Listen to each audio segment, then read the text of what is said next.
এটা কি real anchor product কিনা? হ্যাঁ, আচ্ছা আমরা একটু দেখি এখানটাতে দেখি। রিয়েল অ্যাঙ্কার প্রোডাক্টে এখানে একটা কোড থাকবে, একটা সিকিউরিটি ইস্যু থাকবে, এটাকে আপনি ইয়াতে করেন। ইয়েস, ওয়েবসাইটে চলে গেছে। এদের সার্চ করে এরা 16টা অথবা 20টা ডিজিটের একটা কোড দেয় এখানে, সিকিউরিটি কোড। সিকিউরিটি কোডটা দেখেন।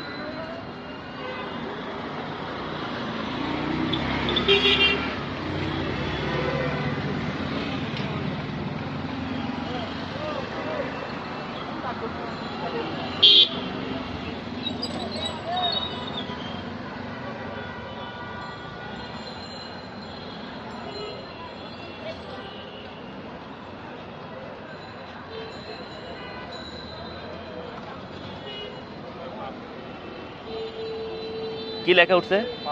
Authentic. This is genuine anchor product and that code has been, এটা যেটা ভেরিফাই করছে। ঠিক আছে, এটা হচ্ছে অ্যাঙ্কারের 30 ওয়াটের চার্জার, যেটা কেবল সহ। থ্যাংক ইউ আমাদেরকে কোয়েরিটা ক্লিয়ার করার জন্য।